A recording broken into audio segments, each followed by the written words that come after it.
بمقانو منستر اندستري ملاكو اللبل حبيرا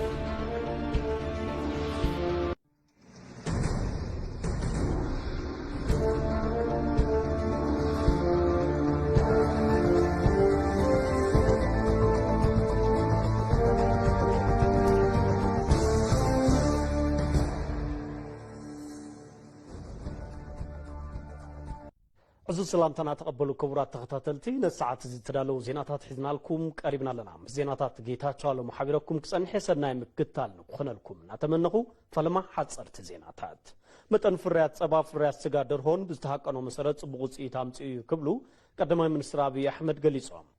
اب كل تشحن 15 عام تمرت متن فريات صبا فريات سغا درهون بزتحقنو مسرت بوصي كم زمصه اتوم قدما منستر حبيرام ثم قدم منستر محبراو متأثر قصوم ابز محلالف وملختي تروفات ليمات فرياتات صبا درخون قواقحو معار عسان سغان نممحاش هاقراو بروغرام منغستي كوينو اناتا تكبر كم زركب ابريحوم اب كل تشحن 15 عام تمرت متن فريات صبا فريات سغا درهون بزتحقنو مسرت صبو سيتام سيلم ابز حزنايو عمت ون بزبلص نمعوات كله زيت حلل صعري كم زتقلب اتوم قدم منستر اغنزيبوم عمتاوي بعل نقسي قدوس جبريل قلبين حواسان تخبرون ببعمتو 10 شعات تحساس خبر عمتاو بعل نقسي قدوس جبريل قلبين حواسان بستفلاليو هايمانوتاوي سنسرعاتات بدموق تخبرو علوم تبعل كابستفلاليو كفالات زهاجر زاخخبو صعبتي منت أورثودوكس تواهدو إثيوبيا أبو سرخبوليو تخبرون بعل نقسي قدوس جبريل بصعبتي منت أورثودوكس تواهدو إثيوبيا 10 شعات تحساسن 10 شعات حملن أبا حدا عمت كلتا جزي بستفلاليو هايمانوتاوي سنسرعاتات زخبرو بعلاتيوم تبعل بسلام تخبيرون خزازم حبراو قبر حيلي تصدتان دحننتن مسم محدارتن كبابتات مسابوتات هايمانوتن حبرت سبن تواديدو اقول مدلاو غيرو توافيروم يسرح مهلاون قليص اللهم أبا أديس أبابا نسلستميتين عسران شيح سبات قلقالو تزهبون صد أبياتات عناي كايدو اللهم أبا أديس أبابا نسلستميتين عسران شيح سبات قلقالو تزهبون صد أبياتات عناي كايدو كمزلو بيرو تعنا من محدار تا كتمان أفليتو حلافيت بيرو دكتور يوهانس جالام تهنصت ببركي كتما حادت أبيات عنا كساب 4 شيح سبات كتانا قد يخليلهم ببركي كتما حدا مئتين حدا طابياتات عنا كم زلو بمقلات ابز عامت اب كفله كتماتات اقاقي كولفين بولين ابزركبو 4 ورداتات حدش طابياتات عنا مهنات مدلاو كم زتغبرم تزاريبهم منستر طعنان ودب طعنا عالمن بمسرت زقمت ومعقني تبصحنت اب اديس ابابا زلوا تكالات عنا اب صبق بركي كم زركبا مقلاصهم قلقالوت زينا اثيوبيا صبصيبلهم أمكتتال مادي زينا ATV تقرنيا أخم تركبوا كورات تختاتلتي مريسكم سلت كتاتلون أنا مسجنكم حزون مسانا صنحو بزرزر زحرنا يوم زيناتات كنا قربينا من محدار كتما دي ساباب تا كتما زوهاب قلقالوتنا من محاش ناكايد زولو ريفورم كل مداوي لوت إن ممسان أب أواهبا قلقالوت زلو سقمات نمقراف زعلم مخانو تقليسون بمعرق مكتل كنتبا حلافي بيرو سرحان كيلتن تراتو بينا حلافي بيرو لمعات خافت سب آسو قبرين كاب حبرة سب زل على حطوتات ملعلي تغيرو ناب سرحتي ريفورم نقتاوو قليسون نساب تلاهون كاسا نظريت بريهو ممحدار كتما أديس أبا ننبرتي قلتوف قلقالوت منقستين مهاب بغندو زي سلطرن منفاس مقلقلاي الناس زي سلابسن public service نمفتار ناسر حيمو اتم ممحدار كتما أبهنزات تتكالن أو هاهبا قلقالوت نزوريان ناس سالتو زلو ريفورم كاندي ملعالي زي قبرو دحر اللوتي بعرسوز قبرو متنعتن أبز تفلاليونا يهزبي مدرخات كاب حبر الساب زلع الحطوتاتن مبقس غير مخانو بمعارج مكتل كانتيبا حلف بيرو سرحن كالتن أي تأتراتو بيّنة تزاريبهم كهزبو قبل من نادرقو ويت مس هزبي أو نقبرو زتاك ساب كرباوان مس محبر ساب نقدي زقبرنا يوم مرخات بوانانت زلعلو زنبرو أو وشت تكالات منجستي زلو أو هوا قلقالوت كتم حشو لكم بالشو أسرار حلو إننا تنقلات عينا زبل يوم حزي ريفورم نقبر اللوم أبزبلنا مكوابع حسر شدشة زغونو التكالات وشتي سقامات قوليهم زرعي لهم من أبنت مس مريت مس ترانسبورت حبرات سرح شمتي فترة عدل سرح أو إندسترين إنفستمنتين زعم السالو تكالات بصفحات كرتا زقرب اللوم يوم حلف بيرو بابليك سيرفيسن لمعات هفت 7 دكتور تاسو قبري كند علامات ريفورم انقفاتات أو ودادبان السرارحان بمفتاح كما أون سرقن بالشو السرارحان بمكلاس ممحياشن كل مداي لوطي ممصايلوم አገልግሎት አሰጣጥ ስታንዳርድ አንጻር ምስ መንጽር አዋሃባ ግልጋሎት ስታንዳርድ ዝጎደሉ ነገራት ስለዘለው እዩ እቲ ሓደ ውጽኢታዊ ግልጋሎት እናሃብና ዘይምዃናን ስምዒት ኣገልጋላይነት ምጉዳል ብስፍሓት ዝረአ እዩ ስርቅን ብልሹ ኣሰራርሓን እውን ኣለዉ ቅርታ ተገልገልቲ ምውሳኽ ኩነታት ኣሎ ዕግበት ተገልገልቲ ብጣዕሚ ነኪ እዩ ነዚኣቶም ምትዕርራይ የድል እቲ ሪፎርም ካብ ኣወዳድባ ጀሚሩ ኣሰራርሓን ማዕቐፋት ሕግን ምምሕያሽ ብቕዓትን ምልዓዓልን ዘለዎ ሓይሊ ሰብ ምፍራይን ከምኡውን ግልጋሎት ምዝማንን ዝኣመሳሰሉ ዝሓቆፈ ምዃኑ ዶክተር ጣሰው ተዛሪቦም ተለማጭ የሆነ ዘመናዊ ኣወዳድባ ምፍጣር የድሊ ተዓጻጻፋይ ዝኾነ ዕንቅፋታት ምፍታሕ ዝኽእል ኣወዳድባ ምፍጣር እውን ኣድላይ እዩ ካልኦት ኣሰራርሓታት ምፍታሽን ምምሕያሽን የድሊ ኣብዞም ኣሰራርሓታት ውሽጢ ኣዋጅ ደንቢ መምርሕን ንማንዋላትን ኣለዉ እዮም ነዚ መፍትሒኡ ክእለትን ዓቕምን ዘለዎ ሓይሊ ሰብ ምፍራይ እዩ ነቲ ኣወዳድባ ዝሰርሕ ዘዘምኖ ዘመሓይሾን ሰብ እዩ ብቕዓትን ክእለትን ምልዓልን ዘለዎ ቅኑዕ ንቑሕን ዝተመዓራረየ ሓይሊ ሰብ ኣድላይ እዩ ብማዕረግ ምክትል ከንቲባ ሓላፊ ቢሮ ስራሕን ክእለትን ኣይተ ጥራቱ በየነ እቶም ሰራሕተኛታት ምስ ዘለዎም ድልውነት ትምህርቲ ልምዲ ስራሕ ብቕዓት ኣፈጻጽማን ተተሓሓዝቲ መዐቀንታትን ብዝሓለፈ ስነ መግባሮም ብመንጎኛ ኣካል ተዓቂኑ ኣብ ግቡእ ቦታ ዝምደብሉ ኣሰራርሓ ከም ዝትግበር ድማ ገሊጾም ውድድሩ በፈተና ብቻ አይደለም እቲ ውድድር ብፈተና ጥራይ ኣይኮነን ድልውነት ትምህርቲ ይረአዩ ውጽኢት ተኮር ኣብ ግምት የእትዩ ኣብ ስራሕ ኣብ ዝጸንሐሎም እዋናት ዘሎ ስነ ምግባር ግልጋሎት ዘመኑ ዘማልእ ምዃኑ እዮም እቶም ረቑሓታት እቲ ሰራሕተኛ ኣብየናይ ቦታ ተመዲቡን ተሰርሐ ውጽኢታዊ ይኸውን ዝብል ውሳነ ዝወሃቦ ማለት እዩ በዚህ ምደባ ወቅት እዚ እዋን እዚ ምደባ ጉዳይ ብቕዓት መሬት ንድርድር ኣይቀርብን ምደባ ሓይሊ ሰብ ብዝኾነ መንገዲ ብቕዓት ኣብ ሕቶ ዘየእቱ ሰራሕተኛታት ኣብ ግቡእ ቦታ ንኽምደቡ ዝሳለጥ ፈተና ስነ ምግባርን ብቕዓትን ቀዳም 20 ታሕሳስ 2016 ዓ.ም ከመ ዝወሃብ ንምፍላጥ ተኻኢሉ መንግስቲ ህዝቢ ዘልዕሎም ሕቶታት ልምዓት ንምምላስ ውሽጣዊ ሓድነትን ሰላምን ምርጋጽ ከም ዘድሊ ርእሰ ምሕዳር ክልል ደቡብ ኢትዮጵያ ኣይተ ጥላሁን ከበደ ሓቢሮም እቶም ርእሰ ምሕዳር ኣብ ከተማ ሳውላ ምስ ነበርቲ ጎፋ ተዛትዮም ንጸብጻብ ዮሃንስ ፍሳ ኣባይ ጀመቀ ርዕሰ ምምሕዳር ክልል ደቡብ ኢትዮጵያ ኣይተ ጥላሁን ከበደ ምስ ተወከልቲ ሕብረተሰብ ወረዳታት ዞባ ጎፋ ምይጥ ኣሳሊጦም እቲ ምይጥ ኣብ ሰናይ ምምሕዳር ሕቶታት ልምዓትን ካልኦት ጉዳያትን ዝጠመተ እንትኸውን ኣብ ትምህርቲ ጥዕናን መብራህትን ዘሎ ተበጻሕነት ማሕበራዊ ግልጋሎት ኣብቲ መድረኽ ተላዒሉ እዩ አንድ አግሮ ኢንዱስትሪ ክላስተር ናገኝ ሓንቲ ክላስተር አግሮ ኢንዱስትሪ ተረኺብና ጽቡቕ እዩ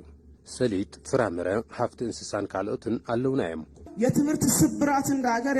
ኣብ ትምህርቲ ከም ሃገር ዝርአ ዘሎ ጸገም ኣዝዩ ዘሕዝን እዩ ስለዝኾነ ድማ ኣብዚ ጉዳይ ብዝግባእ ትኹረት ጌርካ መስራሕ የድሊ ምስ ምድንጓያት መሰረተ ልምዓት መንገዲ ተኣሳሲሩ ዝርአ ጸገም መፍትሒ ንኽግበረሉ ኣብቲ መድረኽ ሓሳብ ቀሪቡ የሶዶ ሳውላ ሻፍቲ መንገዲ ሰዶ ሳውላ ብኽረምቲ ውሕጅ ይዕጾ ስለ ዘሎ መፍትሒ ይገበረሉ ካብ ሕብረተሰብ ንዝቐረቡ ሕቶታት መብርህን ምላሽን ዝሃቡ ርእሰ ምምሕዳር እቲ ክልል ምስ ልምዓት ተኣሳሲሮም ዝተለዓሉ ሕቶታት ቅቡልነት ዘለዎም ምዃኖም ብምሕባር መንግስቲ እዚ ንኽፍጽም ሕብረተሰብ ሰላሙን ሓድነቱን ክሕሉ ይግባእ ኢሎም ዘትመጭመቂያ ዘተረፈ እንደዚህ ብናረግ ብሎም ይጠይቁ ኣሉ ኢንዱስትሪ ይተሃነጸልና ከምዚ ይገበረልና ኢሎም ዝሓቶ ኣለዉ እዚኦም ንምፍጻም ውሽጣዊ ሓድነት የድሊ እዩ ሰላም የድሊ እዩ ኣብ ትምህርቲ ኾነ ኣብ ካልኦት ጸገማትና ለውጢ ንምምጻእ ሓድነትና ሰላምናን ክነጠናኽር ይግባእ ምስ ምድንጓይ መንገዲ ሶዶ ሳውላ ንዝቐረበሎም ሕቶ እቶም ርእሰ ምምሕዳር ዝስዕብ ምላሽ ይቦም የድንከ ሳውላ ሻፍተ መንገዲ ዲንኬ ሶዶ ሳውላ ሓድሽ ኮንትራክተር ንኽኣቶ ተወሲኑ ምልዕዓላት ይሳለጠሎ እዩ ኮይኑ ግና ህዝብን ኣመራርሓን ደንባ ጎፋ ዛላ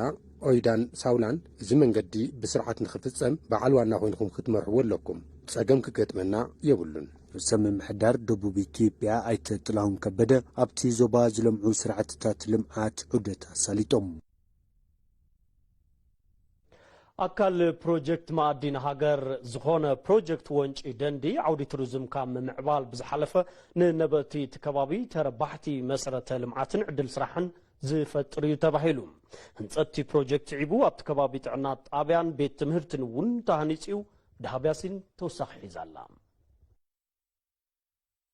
أبزوبا معراب أرس زركب وردا وانجي بركت نزبالو عمتات نبات تخبابي بسانكس انات مسرة لمعات كتسقامو ساني حميام أبتي خبابي بيت تمرتي تكالات عنا زي مهلاو دما لمحبراون كتباون قلولاو منقل خوينو صانحيو فناندرا أسرفا جينيا كتب قد محزي كاب قداماي كساع رابعي كفلي ترحيو بيت تمرت نيرو كاو قاتيلون زيرلو كفلتات نشومون تساعتاتن كابون لعالن توبيزناينا أب كتماتات أمبون وليسون استمارنا بتعم تسجمنا إنا تمهيرنا أبت وردا زركب كالاي وانج دندي أب هنسأت بروجكت معدن هاجر تخاتيتو أب زحز ساعات عن شمونتن ميتاوي هنسأتو زباز حنتخون كاب مسحب توريزم حالفو سأقم مسارة لمعات تخبابي زفت حونيو ይህ መንግስት ከመጣ እዚ መንግስት ምስ መጸ ኣብ ዝነገርናዮ ኣብ ውሽጥ 4 ዓመት መንገዲ መንበር ገዛ ቤት ትምህርቲ መብራህቲ ብምርካብና በመኪና ብምጓዓዝና ብጣዕሚ ሕጉሳት ኢና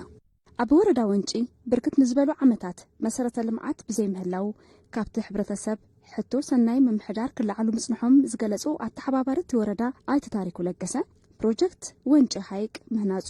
እቲ ጸገም ካብ መፍታሕ ብዝሓለፈ ተወሰኽቲ ዕድላት ዘመዓራረይ ይብሉ እዚ ያለው ችግር በጣም ውስብስብ ነበር የጤና ችግር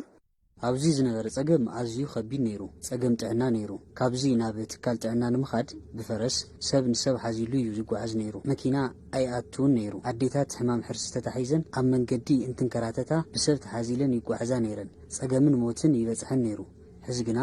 ኣምቡላንስ ኣሎ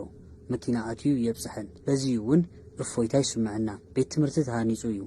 ሆስፒታል እውን ይህነጽ ኣሎ ከም ወረዳ ዝሓሸ መሰረተ ልምዓት ዘለዎ ከባቢ እዩ ሕዚ ብምዃኑ ጸገም ዝተፈትሐሉ ዝገርም ከባቢ ኮይኑሎ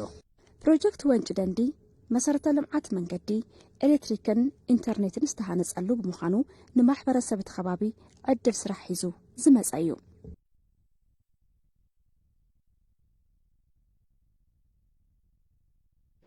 ጾታው መጥቃዕትን ጎዳእቲ ልምድታትን ኣብ ደቂ ኣንስትዮን ህፃናትን ዘስዕብዎ ጉዳት ንምቕናስ ኩሉ ሕብረተሰብ ክትሓባበር ከም ዝግባእ ሚኒስትር ማሕበራዊ ጉዳያትን ደቂ ኣንስትዮን ኣፍሊጡሎ ዓለም ለኸ መዛዘሚ መዓልቲ ጸረ ጾታዊ መጥቃዕቲ ኣብ ክልል ጋምቤላ ተሳሊጡ ሚፍታሕ ዓብዱልቃድር ንዝለኣኾ ጸብጻብ ሙሉ ብርሃን ግርማይ ኣብ ክልል ጋምቤላ ዓለም ለኻዊ መዓልቲ ጸረ ጾታዊ መጥቃዕቲ ደቂ ኣንስትዮን ህፃናትን ተሳሊጡ ሚኒስተር ዴታ ጉዳያት ደቂ ኣንስትዮን ህፃናት ዝኾና ወይዘሮ ኣለሚቱ ሙድ ኣብቲ መርሃ ግብሪ ተራኺበን ከም ዝገለጹ ኣብ ህፃናትን ኣብ ደቂ ኣንስትዮን ዝፍጸሙ ጾታዊ መጥቃዕቲ ንምክልኻልን ንምትራፍን ብሓባር ክንሰርሕ ይግባእ ክብላ ገሊፀን ጾታዊ ጥቃዕትና ጎጂ ልማዳት ድርጊቶች ጾታዊ መጥቃዕቲ ጎዳእ ልምድታት ኣብ ደቂ ኣንስትዮ ድማ መጉዳእቲ ኣካል ዘስዕቡ ተግባራት ንምክልኻል ብሓባር ክንሰርሕ ይግባእ እቲ መጥቃዕቲ ምስ ተፈጸመ ኣብተን ደቂ ኣንስትዮ ኾነ ኣብ ህፃናት ዘስዕቦ ጸገም ስነ ልቦና ብቐሊል ዝድሕን ብዘይ ምዃኑ ኩላትና ክንከላኸሉ ይግባእ ርእሰ ምምሕዳር ክልል ጋምቤላ ኣይቲ እሙድ እጅሉ ብወገኖም ጾታዊ መጥቃዕቲ ኣብ ጥዕና ዘስዕቦ ጸገም ከም ዘሎ ኮይኑ ኣብ ማሕበራዊ ርክብን ኣብ ቁጠባ ዘስዕቦ ጸገም ዝለዓለ ብምዃኑ ነዚ ተግባር ንምክልኻል ከም ዝስራሕ ገሊጾም ጾታዊ ጥቃት በሴቶችና በህፃናት ላይ የሚያስከትለው አካባቢያዊ ጾታዊ መጥቃዕቲ ኣብ ህፃናትን ኣብ ደቂ ኣንስትዮን ዘስዕቦ ጸገም ቀሊል ኣይኮነን ኣእምሮኣውን ስነ ልቦናውን ጸገም የስዕብ እዩ ልዕሊ እዚ ድማ ንዝተፈላለዩ ተመሓላለፍቲ ሕማማት ይቃልዑ እዮም ኣብ ቀጻሊ እውን ነዚ ተግባር ንምክልኻል ዝለዓለ ስራሕ ካባና ትፅቢት ይግበር እዩ ኣብቲ ክልል ኣብ ዝተሳለጠ መርሃ ግብሪ ካብ ኩሎም ክልላት ሃገርና ዝተራኸቡ ሰብ በፂሒት ኣካላት ተሳቲፎም እዮም ደቂ ኣንስትዮን ህፃናትን ዝግልገሉሉ ማእኸል ንምህናፅ እውን እምኒ ሰረት ተቐሚጡ እዩ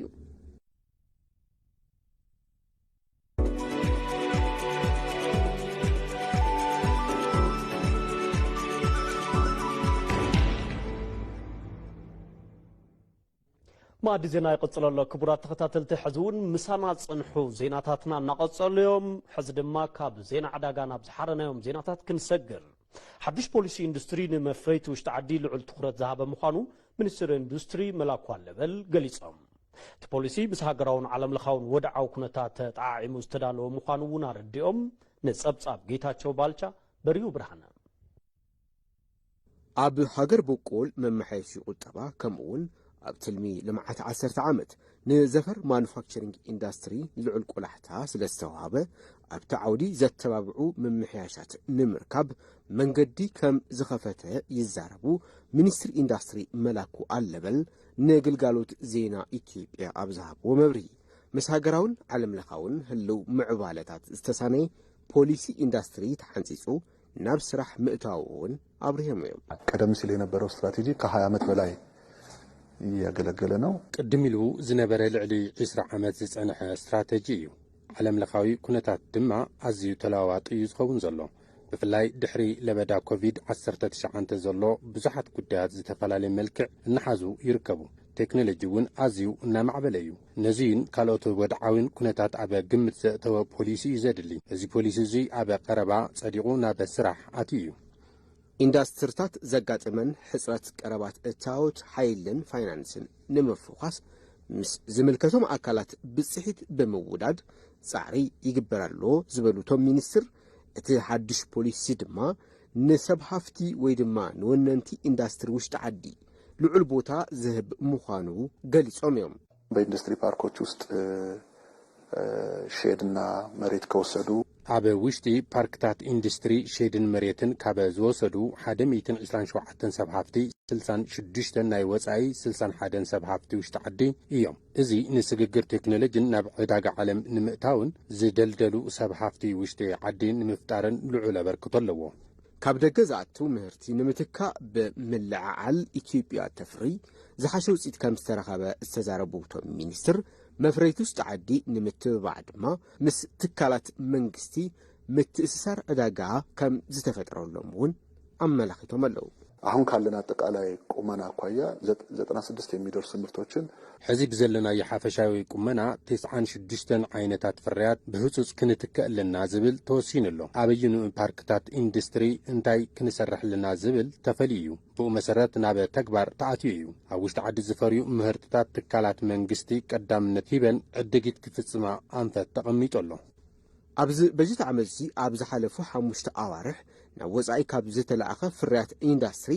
$131 ሚሊዮን ከም ዝተረኸበ ዘልዕሉ ኣይተመላኩ እቲ እቶት ግን ብመንጽር እቲ ዝተለኣኸ ምህርቲ ዝመጣጠን ከም ዘይኮነ ይሕብሩ። መበገስ እዚ ድማ ኣብ ገለ ምህርቲ ትሙን መሸጢ ዋጋ ዘይመጽኡ ምውራድን ምድያብን ዕዳጋ ዓለምን ኣብ ዝተለኣኹ ምህርቲ ድማ እኹል እሴት ዘይምውሳኹን ዝጥቀሱ እዮም ኢሎም እዮም ምስ ግልጋሎት ዜና ኢትዮጵያ ኣብ ዝነበሮም ጻንሒት። ብሔራዊ ባንኪ ኣብ ኢትዮጵያ ዝተረጋግዐ ስርዓት ፋይናንስ ንኽፍጠር ኣብ ዝሕግዙ ብዙሓት ስራሕቲ ኣጠናኺሩ ክቕጽል ከም ዝግባእ ኣብ ባይቶ ወከልቲ ህዝቢ ቋሚ ኮሚቴ ጉዳያት ፕላን በጀትን ፋይናንስን ገሊጹ። እቲ ቋሚ ኮሚቴ ኣብ ብሔራዊ ባንኪ ተረኺቡ ምስ ሓለፍቲ ስራሕን ሰብ ሞያን እቲ ባንኪ ዘተ ኣካይዱ። ኣብ እዋን እቲ ዘተ እቲ ባንኪ ናህሪ ናብራ ምቁፅጻር ኣማራፂ ሸርፊ ወጻኢ ኣብ ምብዛሕ ዝተረጋግዐ ስርዓት ፋይናንስ ኣብ ምዝርጋሕን ካልኦት ዛዕባታትን ትኹረት ጌድካ ክስራሕ ይግባእ ኢሉ። ኣካቢ እቲ ቋሚ ኮሚቴ ኣይተ ደሳለኝ ወዳጀ ከም ዝበልዎ ኣብ ኢትዮጵያ ሃገር በቆል ዝኾኑ ባንክታት መንግስትን ውልቀን ብበዝሒ ኣብቲ ዘፈር ተዋፊሮም ከም ዝርከቡ ተዛሪቦም። ኣማሓዳሪ ብሔራዊ ባንኪ ኣይተ ማሞ ምህረቱ ብወገኖም እቲ ባንኪ ኣብ ቀረባ እዋን ዝወሰዶም ስጉምታት ፖሊሲ ገንዘብ ናህሪ ናብራ ኣብ ምርግጋዕ ውፅኢት ምምዝጋቡ ሓቢሮም። ካብ ኣንጻር መለክዒ ፋይናንስ እንትርአ እውን ምስ በዝሒ ጨንፈራት መጠን ተረባሒ ገንዘብ በዝሒ ዝተኸፈቱ ኣካውንታትን ኣዋህባ ልቃሕ ተተሓሒዙ ኣትራፊን ዝተረጋግዐን ምዃኑ እቶም ኣማሓዳሪ ኣመላኺቶም። ካብ ወፃኢ ሰሜን ኮርያ መራሒ ሰሜን ኮርያ ወተሃደራዊ ሓይሊ ሃገር ንኩናት ንክዳሎ ትእዛዝ ሂቦም። መራሒ ሰሜን ኮርያ ኪም ጆንግ ኡን ኣሜሪካ ብሰንኪ ተሪኦ ዘላ ፅሕተራ ነገር ወተሃደራዊ ሓይሊ ሃገር ንኩናት ንክዳሎ ትእዛዝ ሂቦም። ኪም ነዚ ዝተዛረቡ ገዛኢ ፓርቲ ሃገር ፖሊሲን أنفتت تخرج حدش عامة تهاجر ملكتهم أبزسمعوا مدر مخانو رويترز نبهراوي تلفزيون سمين كوريا بمصرح صبصي بالله توم ودي 39 عامة بوليتيكنيا هاجروم مصر إمبريالست هاجرات زلوا استراتيجيكاو متحبر زيادة كم تتناخر قليصهم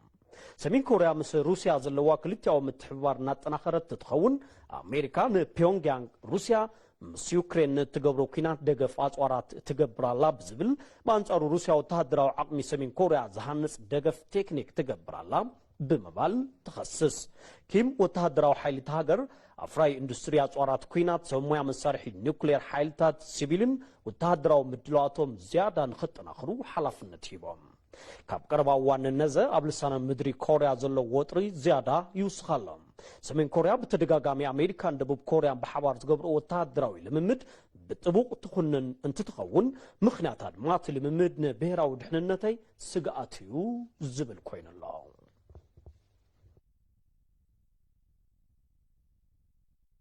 روسيا أبلعلي يوكرين كبيد متقعتي أير كم زفصمت تغليصو روسيا أبلعلي بركت زبلا كتماتات يوكرين أبوشت حدا معالتي متأنا سفيح متقعتي أير مكيادام تغليصو لهم سبالو أوروبلاناتن ميسايلاتن لومو غحتاب كتماتات كيف أوديسا دينيبروبيتروفسك أركيفن ليفيفن دبداب مكادا سعيبو ببركة هاجر ناي أير متأنقرتا كمزتوها بتحبيرو تمتقعتي استفزأما يوكرين أبودب كريميا فيودوستيا طور مركب روسيا كاب تعنو دحري معلتات كمزخونة تحبيرو كاب زيبتو ساخي بريزيدنت يوكرين فولوديمير زيلنسكي أمريكا ناي أير مكلاخلي تتوكوز تحاويسو 350 مليون دولار وتهدراو معقف دقاف مصداقا سعيبو نا أمريكا مسكانا دحر مقرابهم كمزخونة BBC صبسيبو كبيد كمزخونة استقلت اللو زمتقعتي ملاات هاجر بركس بلو سبات انتقوسلو بوحدو هيوت حدث بكمز حالفون تقليص اللهم أملا كتماتات تهاجر لعل قدات أبصحو كيخون كمز خيلون تعبيرو كنتيبا كيف فيتالي كليشكو بالتليجرام قد أما بزم حلالفو وملختي نمكل خالت متقعتي أير يسرح مهلا ودحر مصرح زخوين ونجن زيغاتات أمعقبي بوتاتات نخصنحو أتحساسيبهم كنتيبا أركيب إيغور تريكوب بوغنوم أبلعلي تاكتما بستفصمو تخطاتل تمتقعتات يوت حدث متحلف بركز زبالو دما قوسيلوم يميلوم معرباوي شنخ تهاجر تركب كتما ليفيف كنتيبا أندري سادوفي أب كتما بوحدو كلتا جزي متقعتات كم زتفصمو قليصوم حقازيتهم بريزيدنت أندري يرماك مكل خلاير منمت نخار زي تخالنا كلو نسرح لنا يخون مبر عالم نزيرع دي دون مبال توسخي دقف كم زدلينا كتجنزبال لواكبلو بتليجرام قصهم كم زسفرو BBC صبسي بالله